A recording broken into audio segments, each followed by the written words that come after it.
Assalamualaikum warahmatullahi wabarakatuh. Kami dari Kelompok 6 kelas 2A Manajemen Industri Catering. Di sini kami akan mempresentasikan sebuah artikel yang berjudul Peran Bahasa Indonesia sebagai alat komunikasi efektif dalam pariwisata. Selamat menyaksikan. Ciao.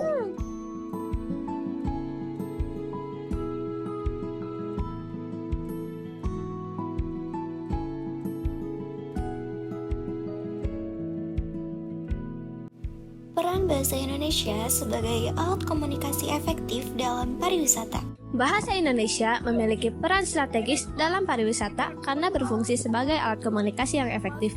Bahasa ini membantu memperkenalkan potensi wisata Indonesia ke dunia, mengurangi hambatan budaya, dan mempererat hubungan antara wisatawan, masyarakat lokal, serta pelaku industri. Selain meningkatkan layanan dan memperkuat identitas bangsa, bahasa Indonesia juga membentuk citra destinasi yang ramah dan inklusif. Pemanfaatan bahasa ini menciptakan pengalaman autentik bagi wisatawan dan memperluas promosi melalui pengalaman positif mereka. Nah, penelitian ini menggunakan metode deskriptif kualitatif dengan pendekatan kajian pustaka, yaitu mengkaji jurnal-jurnal dan artikel-artikel sebelumnya untuk bisa mendapatkan data yang lebih konkret dan lebih akurat. Untuk bisa membantu penelitian ini, maka kami akan menganalisa tentang kajian-kajian atau bahkan artikel-artikel sebelumnya yang relevan dengan penggunaan bahasa Indonesia dalam sektor pariwisata. Berikutnya akan dijelaskan tentang tantangan dan strategi penggunaan bahasa Indonesia dalam sektor pariwisata sebagai berikut. Tantangan bahasa Indonesia dalam sektor pariwisata itu ada 4. Yang pertama yaitu minimnya pelatihan. Minimnya pelatihan yang dilakukan oleh para pemerintah Indonesia terhadap sektor pariwisata dan juga turget-turget yang ada di Indonesia. Sehingga banyak sekali dari turget Indonesia itu yang menggunakan bahasa gaul ataupun bahasa daerah setempat saja. Yang kedua, kesadaran yang sangat rendah. Banyak masyarakat Indonesia khususnya para pengguna wisata maupun turget-turget Indonesia itu yang kurang berpikir apa sih pentingnya bahasa Indonesia itu dalam meningkatkan pariwisata. Yang ketiga yaitu gaya bahasa. Ketidaksesuaian bahasa Indonesia yang digunakan seperti menggunakan bahasa-bahasa gaul saja ataupun bahasa daerah setempat yang mengakibatkan para wisatawan itu bingung apakah mereka harus menggunakan bahasa gaul, menggunakan bahasa daerah ataupun menggunakan bahasa Indonesia yang baik dan benar.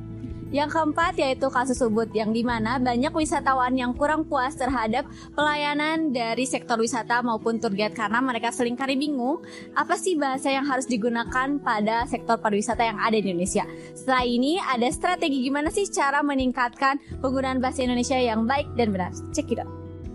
Nah, sekarang kita akan membahas strategi peningkatan komunikasi.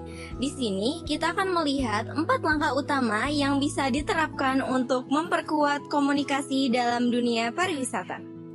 Yang pertama, yang harus dilakukan adalah evaluasi dan umpan balik. Langkah pertama ini adalah evaluasi dan umpan balik. Ini penting dilakukan untuk mengidentifikasi berbagai hambatan komunikasi yang terjadi di lapangan dan menemukan solusi yang benar-benar dibutuhkan. Kemudian yang kedua, setelah kita memahami masalahnya, barulah kita bisa masuk ke strategi berikutnya, yaitu dengan cara pelatihan profesional. Pelatihan ini bisa berbentuk workshop, seminar, atau simulasi komunikasi, baik verbal maupun non-verbal. Tujuannya adalah meningkatkan kemampuan para pelaku wisata agar dapat menyampaikan informasi dengan lebih baik dan sopan. Tentu, pelatihan yang 1 kali saja tidak cukup. Maka, strategi ketiga adalah peningkatan berkelanjutan. Dengan kurikulum yang adaptif dan pemanfaatan teknologi digital, pelaku pariwisata bisa terus mengembangkan kemampuan komunikasinya sesuai dengan tantangan zaman dan kebutuhan wisatawan. Komunikasi juga penting dalam hal promosi, sehingga strategi terakhir yang tak kalah penting adalah promosi wisata. Kemudian, penggunaan bahasa Indonesia dalam brosur, situs web, hingga media sosial menjadi langkah konkret dalam memperkenalkan nilai-nilai budaya dan membangun identitas Indonesia sebagai destinasi yang ramah dan juga berkualitas. Seperti terlihat pada gambar di sebelah kanan, komunikasi profesional yang hangat, santai, dan saling menghargai adalah suasana ideal yang ingin dibangun di industri pariwisata. Komunikasi yang baik bukan hanya menyampaikan pesan, tapi juga membangun rasa nyaman dan keterlibatan.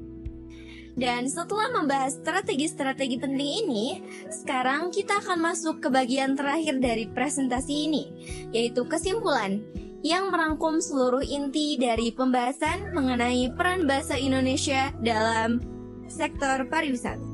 Dengan demikian, perlu adanya upaya mendalam dalam meningkatkan kompetensi di bidang komunikasi yang efektif dan juga pelatihan yang dimana hal ini dapat mendukung untuk menjadikan industri pariwisata di Indonesia ini lebih inklusif, kompetitif, dan juga pada ujungnya akan memberikan pengalaman yang efektif bagi para wisata. Sekian dari kelompok kami. Wassalamualaikum warahmatullahi wabarakatuh.